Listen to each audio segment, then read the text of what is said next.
नमस्कार दोस्तों।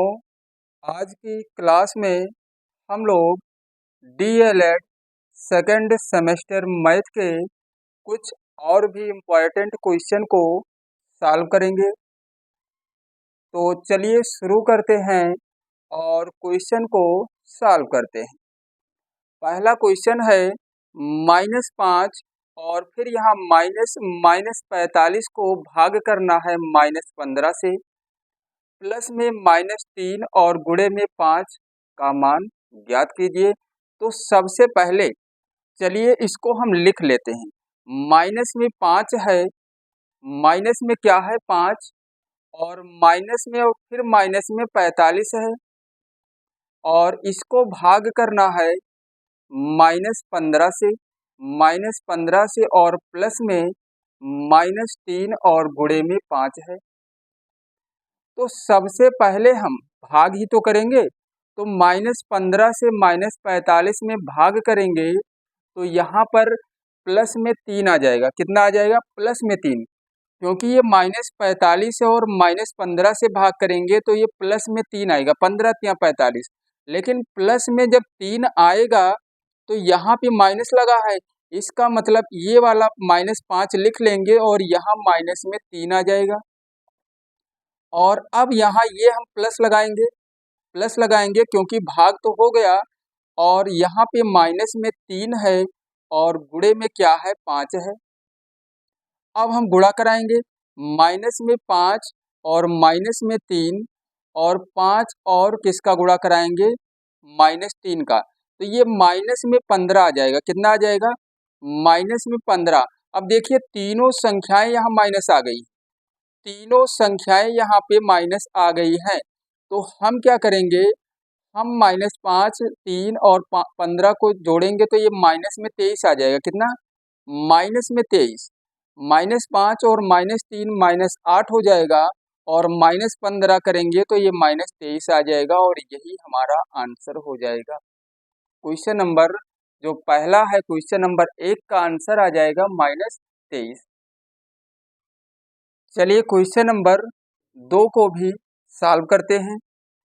दूसरा क्वेश्चन है, यहाँ पे दिया गया है x और इंटू वाई माइनस क्या है z, और प्लस में क्या है y, और यहाँ पे z और माइनस x दिया गया है, प्लस में z और इंटू में x माइनस क्या है y है। इसी को हमें सॉल्व करना है। तो जब इसको सॉल्व करना है तो ब्रैकेट को हटाएंगे तो x और y का गुणा हो जाएगा। तो यहाँ पर कितना आ जाएगा? यहाँ पर आ जाएगा x इंटू वाई, और यहाँ पर माइनस में x इंटू जेड हो जाएगा। इसी प्रकार यहाँ प्लस लगा लेंगे और y का गुणा z में होगा तो y इंटू जेड हो जाएगा, और x और y का गुणा होगा तो माइनस में x इंटू वाई आ जाएगा। अब हम प्लस को लगाएंगे यहाँ पे, और z और x का गुणा x इंटू जेड हो जाएगा, और y और z का माइनस में आएगा माइनस y इंटू जेड।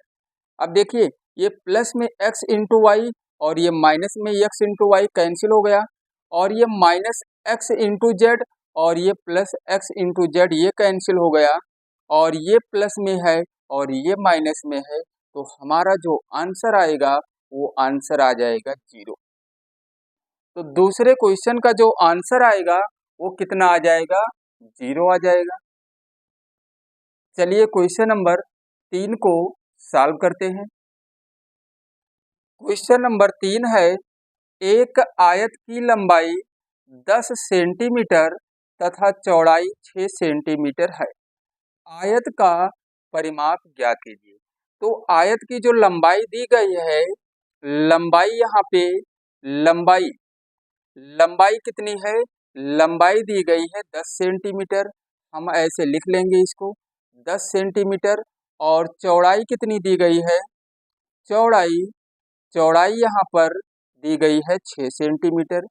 और हमें क्या ज्ञात करना है? हमें ज्ञात करना है आयत का परिमाप।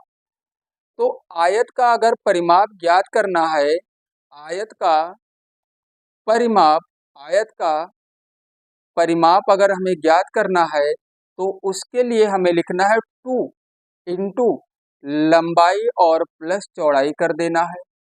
लंबाई प्लस चौड़ाई, तो यहाँ पे लिखेंगे 2 और लंबाई हमारी 10 है और चौड़ाई कितनी है 6 है।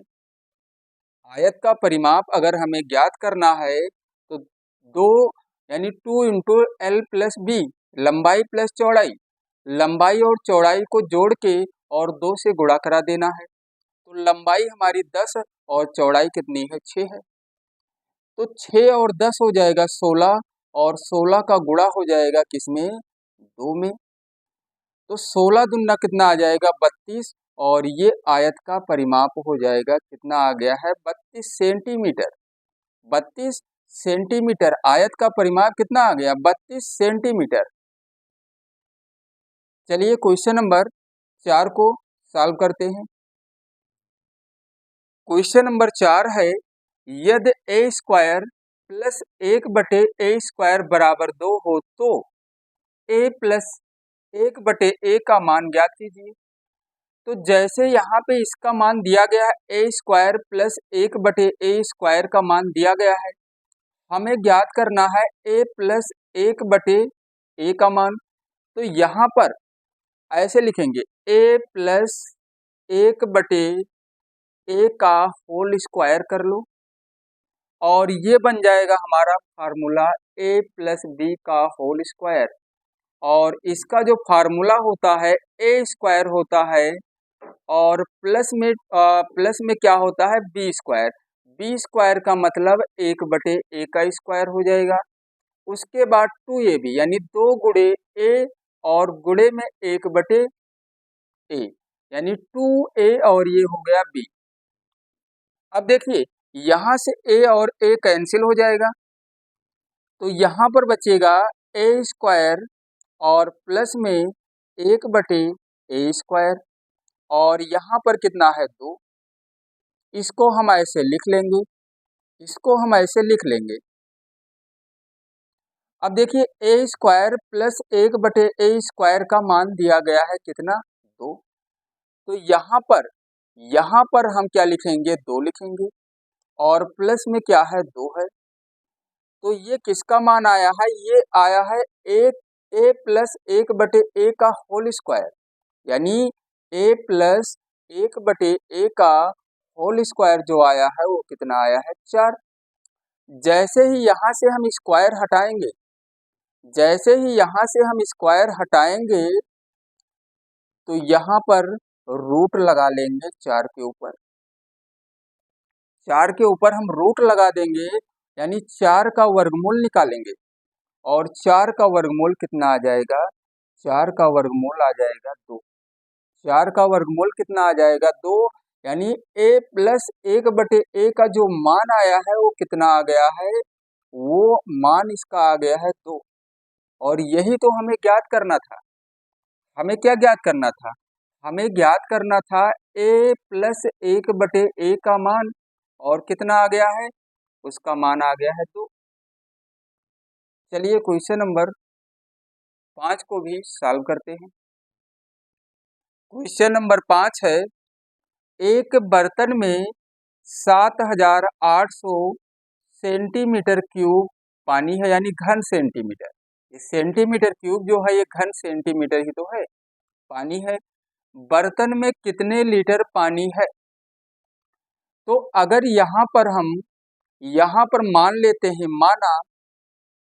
माना बर्तन में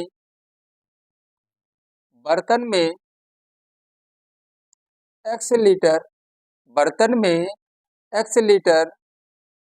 पानी है तो जो मान x का आएगा वही हमारा आंसर हो जाएगा।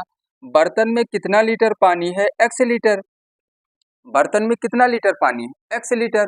तो हमें क्या लिखना है हमें लिखना है x का क्यूब यानी x का क्यूब करना है और यहाँ पर कितना है 7800 सेंटीमीटर क्यूब करना है क्योंकि x का जो क्यूब होगा ये बराबर होगा 7800 सेंटीमीटर क्यूब के। 7800 सेंटीमीटर क्यूब के तो यहाँ पर हम क्या लिखेंगे हम लिखेंगे 1 सेंटीमीटर क्यूब 1 सेंटीमीटर क्यूब जो है, 1 सेंटीमीटर क्यूब ये बराबर होगा 0.001 लीटर के, 1 लीटर के। इसको ध्यान रखना कि 1 सेंटीमीटर क्यूब बराबर होगा 0.001 लीटर के। तो बर्तन में जो पानी है, बर्तन में जो पानी है, बर्तन में पानी ही तो निकालना है। तो हमें क्या करना है, 7,800 और गुणे में 0.001 से गुणा करा देना है। जब गुणा कराएंगे तो ये आ जाएगा 7.8 लीटर, 7.8 लीटर पानी आ जाएगा। अगर ऐसे समझ में ना आया हो तो ये सेंटीमीटर जो क्यूब दिया गया है इसको सीधा 1000 से भाग कर दो, या इसको हम ऐसे सॉल्व कर सकते थे। कैसे? हम सीधा लिखते बर्तन में पानी, क्या लिखते, बर्तन बर्तन में पानी, बर्तन में पानी ही तो निकालना है। तो ये जो दिया गया है 7,800, 7,800 इसी को 7,800 को हम सीधा 1000 से भाग करा लेते। अगर ये समझ में ना आया हो तो हम क्या करते, हम इसको ऐसे भी सॉल्व कर सकते हैं। कैसे? सीधा 1000 से हम भाग करा देंगे और भाग कराएंगे तो 7.8 लीटर आ जाएगा, 7.8 लीटर। इसको हम ऐसे भी सॉल्व कर सकते थे। अगर ये मेथड समझ में ना आया हो तो हम इस तरीके से सॉल्व कर सकते हैं, हमारा आंसर आ जाएगा। चलिए क्वेश्चन नंबर 6 को सॉल्व करते हैं। क्वेश्चन नंबर 6 है, दो परमीय संख्याओं का योगफल दिया गया है -1/3। यदि इनमें से एक संख्या -5/18 हो तो दूसरी संख्या ज्ञात कीजिए।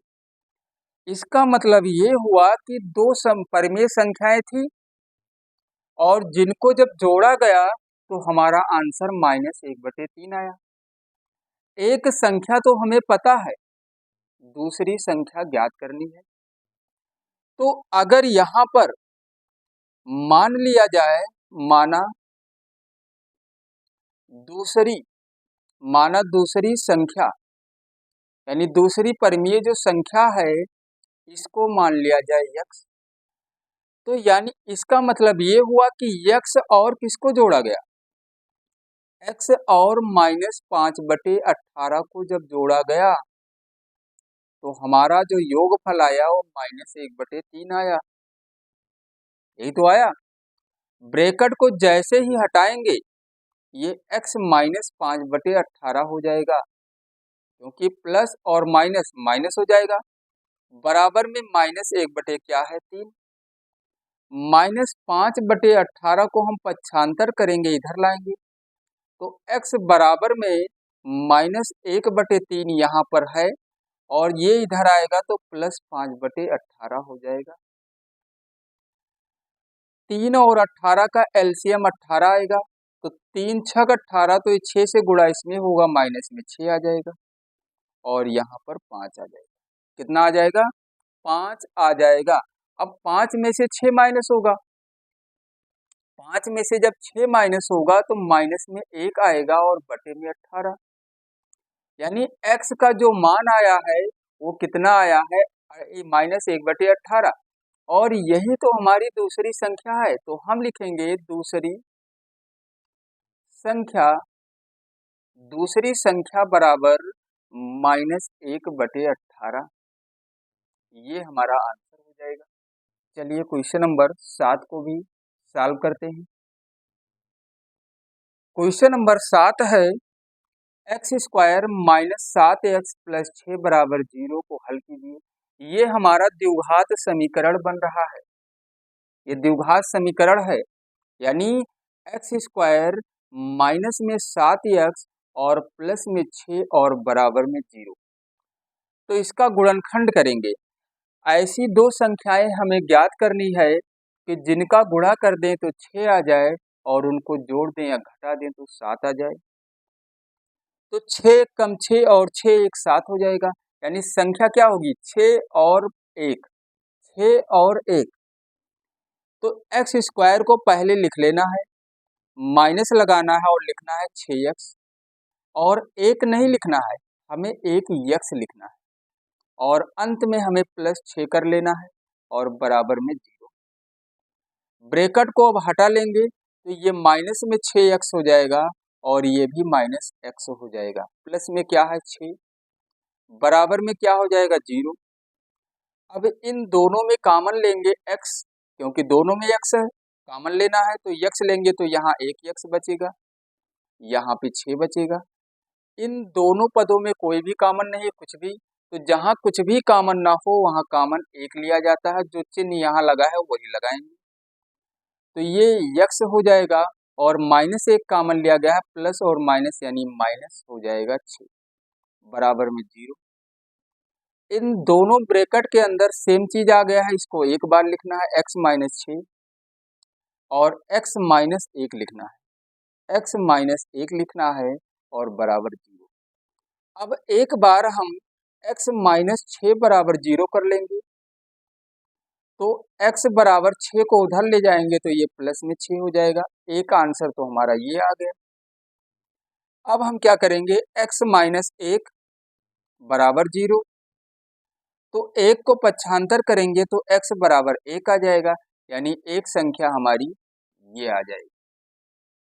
क्वेश्चन नंबर जो 7 है, 7 का जो आंसर आया है कितना आया है, 7 का आंसर आ गया है, एक आंसर 6 और एक आंसर 1।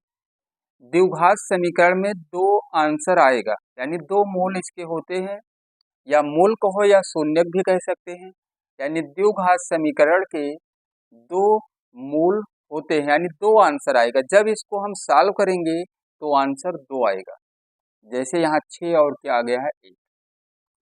चलिए क्वेश्चन नंबर 8 को सॉल्व करते हैं। क्वेश्चन नंबर 8 है, 5 पुस्तकों का मूल्य 7 पुस्तकों से 5 पुस्तकों का मूल्य 7 पुस्तकों से 14 रुपये कम है, एक पुस्तक का मूल्य ज्ञात कीजिए। तो अगर मान लेते हैं यहाँ पे, माना एक माना एक पुस्तक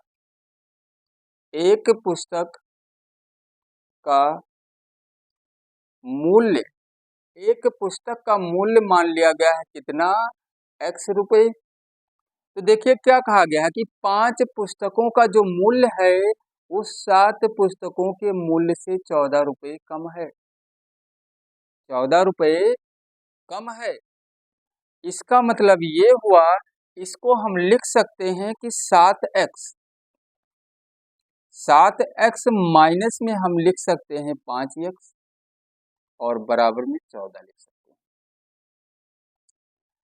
यही तो कहा गया था कि 5 पुस्तकों का मूल्य, 5 पुस्तकों का जो मूल्य है, या इसको हम यहाँ समझिए, 5 पुस्तकों का मूल्य जो है तो ये 5x हो जाएगा, क्योंकि एक पुस्तक का मूल्य x रुपये माना गया है। ये जो है ये 7 पुस्तकों के मूल्य, ये जो है 7 पुस्तकों के मूल्य से कितना है, 14 रुपये कम है। ऐसे ही तो लिखा जाएगा। तो जब हम 5 को इधर लाएंगे तो ये -5 हो जाएगा, या जब 5 को इधर लाएंगे तो 14 को जब इधर लाएंगे प्लस में हो जाएगा, और 5 को जब इधर लेकर आएंगे तो ये क्या हो जाएगा, ये 7x माइनस 5 हो जाएगा। वही चीज तो लिखा गया है यहाँ पे, या ये दो स्टेप लिखने के बाद इसको लिख लेना। अगर समझ में नहीं आ रहा है तो पहले इसको लिखना, फिर ये लिखना और फिर ये लिखना। तो इसको हम 14 को बराबर इधर लिख दिए हैं, बस इतना ही अंतर है। तो पहले इसको लिख लेना, फिर ये लिखना और फिर ये। तो देखिए 7x में से 5x घटाएंगे 2x आएगा और बराबर में 14। 2 से 14 को हम 7 बार में कैंसिल कर देंगे तो x का मान कितना आ जाएगा, 7। x का मान कितना आ जाएगा, 7।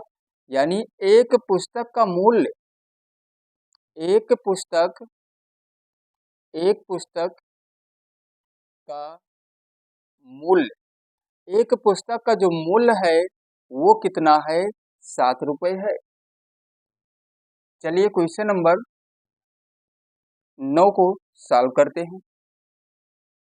क्वेश्चन नंबर 9 है, एक पुस्तक का मूल्य दिया गया है यहाँ पे इतना, इसी प्रकार की 2x + 5 पुस्तकों का मूल्य ज्ञात कीजिए। अगर एक पुस्तक का मूल्य दिया गया है, मतलब एक पुस्तक का मूल्य इतना है, तो इतने पुस्तकों का मूल्य कितना होगा? तो गुणा ही तो कराना है यहाँ। तो हमें क्या लिखना है? हमें लिखना है 2x + 5 पुस्तक का मूल्य हमें गुणा करा देना है। किसमें? 5x² और प्लस में 2x और प्लस में 1 और गुणे में कर देना है 2x और प्लस में 5 गुणा करा देना है। तो हम बारी बारी से गुणा कराएंगे। इसका गुणा इसमें कराएंगे तो ये आ जाएगा कितना? 5 दूनी 10, यहाँ x² है, यहाँ x है तो x³ हो जाएगा। 5x² का गुणा 5 में कराएंगे 25 आ जाएगा और साथ में लिखेंगे x²।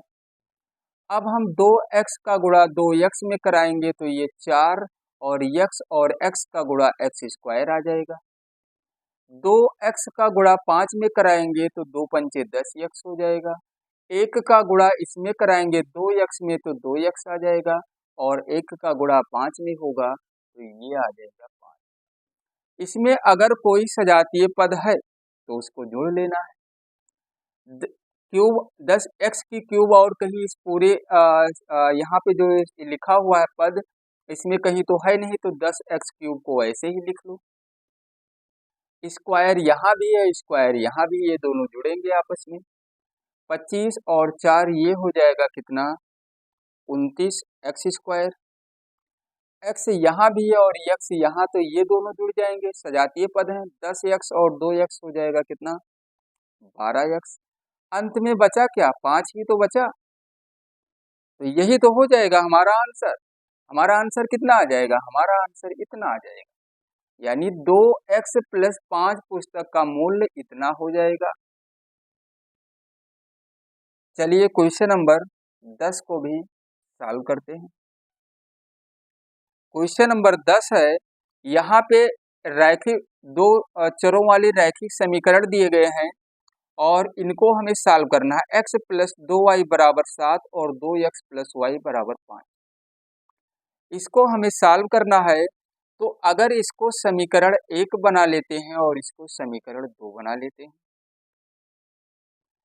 तो यहाँ से हम लिखेंगे समीकरण 1 से। क्या लिखेंगे? इसको हम प्रतिस्थापन विधि से सॉल्व करेंगे। समीकरण 1 से 1 से x बराबर हो जाएगा 7 और -2y। कैसे? 2y को इधर लाएंगे, 2y को इधर लाया गया तो 7 - 2y हो गया। ये हमारा समीकरण 3 बना लो इसको। अब क्या करेंगे? x का यह मान समीकरण 2 में प्रतिस्थापित करने पर, तो 2 में जब x का ये मान लिखेंगे तो यहाँ पे 2x है तो 2 × 7 - 2y हो जाएगा और प्लस में y = 5, प्लस में y और बराबर में 5। तो 2 सते ये हो जाएगा 14, गुणा करा लेंगे और 2 दूनी ये हो जाएगा -4y, प्लस में y है और यहाँ पर 5 है। तो 14 को जब उधर ले जाएंगे तो 5 में से 14 माइनस हो जाएगा तो माइनस में आ जाएगा 9। y में से 4y माइनस हो जाएगा यहाँ, तो माइनस में 3y। माइनस और माइनस कैंसिल हो जाएगा, 3 से 9 को 3 बार में, यानी y का मान कितना आ गया? तो हमें तो y का मान मिल गया, x का मान निकालना है। अब क्या करेंगे? अब हम लिखेंगे y = 3 समीकरण 3 में, 3 कहाँ है? ये वाला समीकरण 3 में रखने पर या प्रतिस्थापित करने पर, कुछ भी लिख लो यहाँ, रखने पर, तो x बराबर क्या हो जाएगा? 7 माइनस 2 गुणे 2y है तो 2 गुणे 3 लिखना है, तो x बराबर हो जाएगा 7, यहाँ 3 दूनी हो जाएगा 6, 7 में से 6 माइनस हो जाएगा तो x का मान 1 आ जाएगा। बस इसी तरीके से हमें इसको सॉल्व करना है। चलिए क्वेश्चन नंबर 11 को सॉल्व करते हैं।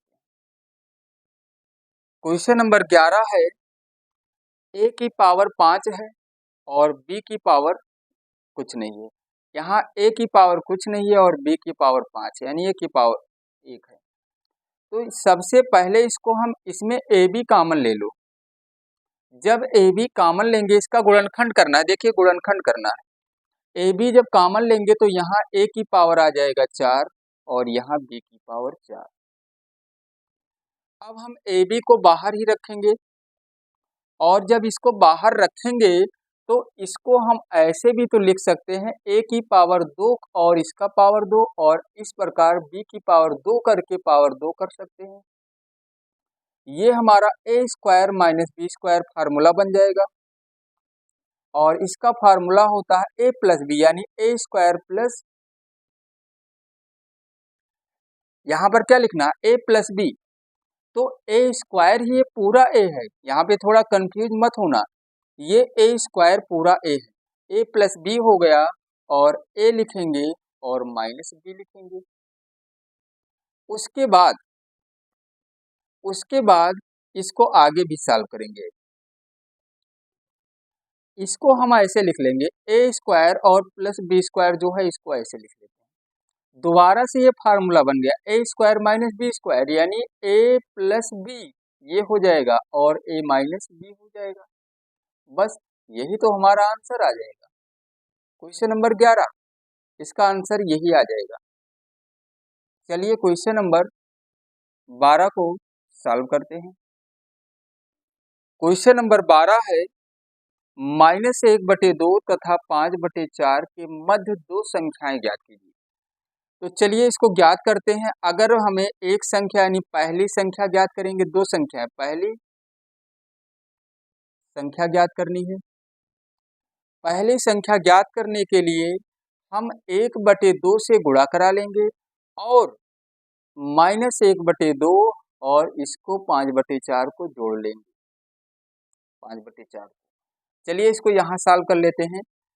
जब इसको जोड़ेंगे, यहाँ यही लिख लेते हैं 1/2 और इसका जो एलसीएम आएगा 4 आएगा, तो 2 दूनी 4, तो यहाँ माइनस में 2 और यहाँ प्लस में 5 आ जाएगा।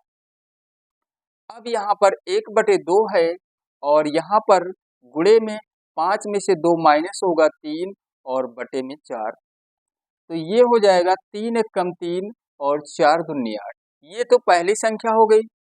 अब हमें दूसरी संख्या, दो संख्या ज्ञात करनी है। दूसरी संख्या ज्ञात करने के लिए हमें 1/2 से गुणा कराना है, लेकिन जो अभी पहली संख्या आई है 3/8 और हमें जोड़ना है 5/4 को। इसका एक फार्मूला भी होता है, लेकिन यहाँ पे दो ही संख्या हमें ज्ञात करना है तो हम ऐसे ज्ञात कर लेंगे। एलसीएम निकाल के भी हम मध्य की संख्याएं बता सकते हैं, लेकिन अगर दो ही संख्या निकालना है तो ऐसे निकाल सकते हैं, कोई दिक्कत नहीं है।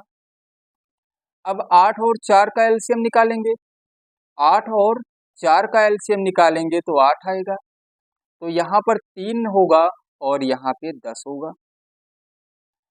उसके बाद चलिए यहाँ से लिखते हैं, बराबर लगाएंगे, 3 और 10 ये 1/2 लिखते हैं और गुणा हो जाएगा। यहाँ 10 और 3 13 और बटे में क्या है 8, तो 8 दूनी हो जाएगा 16 और 13 1 कम 13, 13/16। दूसरी संख्या 13/16 और पहली संख्या 3/4। दो ही संख्या निकालना था, इसलिए इसको हम इस तरीके से सॉल्व कर दिए हैं।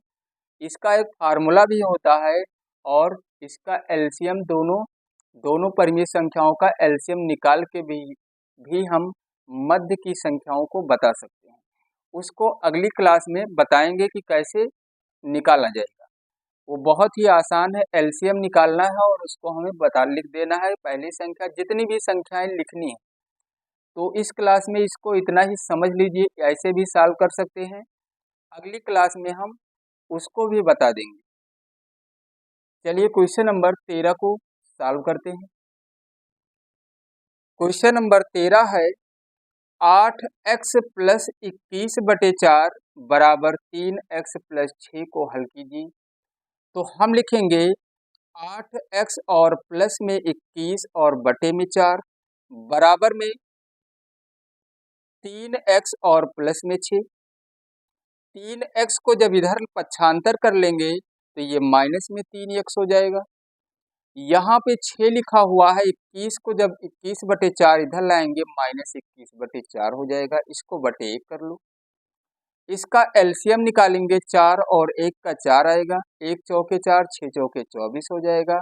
और 4 एक कम 4 तो 21 एक कम 21, यानी यहाँ पर 24 में से 21 माइनस होगा, 3 आ जाएगा और बटे में 4। 8x में से 3x माइनस किया गया तो कितना आ गया, 5x। कितना आ गया, 5x। और 5x को हम ऐसे लिख लेंगे यहाँ भी। अब जब 5 को इधर लाएंगे, x का मान ही तो निकालना है, हल करना है, तो 5 का गुणा 4 में हो जाएगा, यानी 3/4 और गुणे में 5 हो जाएगा। तो x का मान कितना आ गया, 3/20 आ जाएगा। ये हमारा आंसर हो जाएगा। चलिए क्वेश्चन नंबर 14 को भी सॉल्व करते हैं। क्वेश्चन नंबर 14 है, चित्र यहाँ दिया गया है। चित्र में त्रिभुज, एक त्रिभुज एबीसी है और एक त्रिभुज पीक्यूआर है, और ये दोनों क्या है, समरूप त्रिभुज हैं। यहाँ पे समझिए समरूप। यदि BC बराबर 2 सेंटीमीटर और AB 3 सेंटीमीटर, BC का मान 2 और AB का मान 3, PQ का मान कितना है, QR का मान 3 सेंटीमीटर, तो PQ का मान हमें बताना है। तो किसका मान हमें बताना है, PQ का मान बताना है। तो उसके लिए अगर त्रिभुज जो है समरूप है, दोनों त्रिभुज समरूप है, एक छोटा है एक बड़ा है, बस यही अंतर है, रूप दोनों का समान है, एक जैसा ही है, बस छोटा और बड़ा है। तो यहाँ पर हमें क्या करना है, BC को बटे, यानी इतना, इसको बटे में, इसके अनुपात में इसको लिखना है। यानी हम लिखेंगे BC और बटे में QR, ऐसे। मतलब इस भुजा को के बटे में इसको लिखना है, बस इतना ही समझिए आसान भाषा में। और बराबर में लिखना है AB, क्या लिखना है, AB और बटे PQ। हमें लिखना है BC बटे QR और AB बटे PQ, बराबर में AB बटे PQ। बस आसान भाषा में इतना ही समझ लीजिए कि ऐसे ही हमें सॉल्व करना है। तरीका तो और भी है इसको समझने का, बस इतना ही समझिए कि BC बटे QR कर लेंगे, बराबर में AB बटे PQ कर लेंगे। BC का मान 2 है और QR का मान 3 है, बराबर में AB का मान 3 है और PQ का मान x है।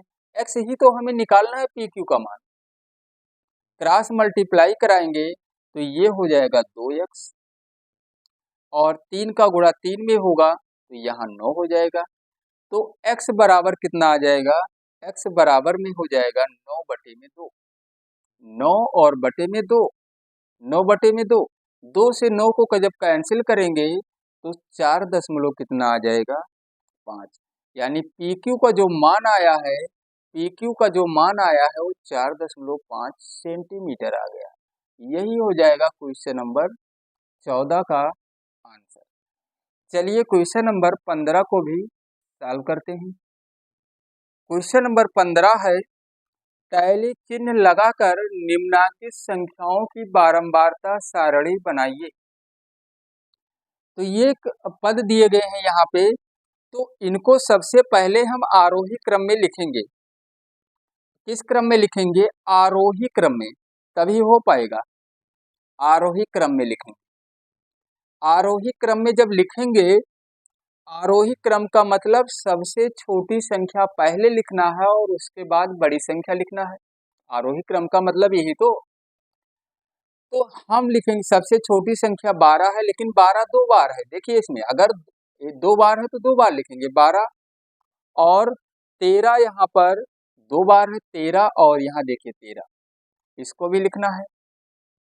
उसके बाद 14 यहाँ एक बार है ये, और 15 जो है यहाँ चार बार है, 1 2 3, कितनी बार है यहाँ पे 15 जो है चार बार, नहीं 1 2, यहाँ 2 और 3, 15 जो है यहाँ पर, तो यहाँ पर देखिए जो 14 है, 14 एक बार था, 15 1 2 और 3, 15 को हमें 3 बार लिखना है, 15 को हमें 3 बार लिखना है।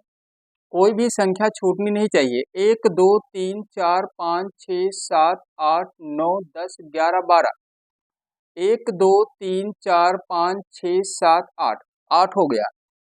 15 यहाँ पे कितनी बार है 3 बार, देखते हैं एक बार, 1 और 15 है 2, और यहाँ पर 3 हो गया। 12 यहाँ पे देख लेते हैं, 12 1 और 12 यहाँ दो बार था, 13 एक बार हो गया और दो बार। 15 के बाद 16 को देखते हैं, 1 2 और 3, 16 यहाँ पर कितना है, 16 यहाँ पर 3 बार है, लिखना है। अब एक बार देखते हैं कोई संख्या छूट तो नहीं रही है। टोटल यहाँ पे कितना है, 1 2 3 4 5 6 7 8 9 10 11 12, 1 2 3 4 5 6 7 8 9 10 11, एक संख्या कोई छूट गई है इसमें। कौन सी संख्या छूट गई है, चलिए एक बार देखते हैं। 12 जो है 1 और यहाँ पर 2, 12 2 हो गया, 13 1 2, 13 छूट गया, 13 यहाँ पे 3 बार है। अब देखते हैं 2 3 5 2 7 2 9 और 3 12 हो गया।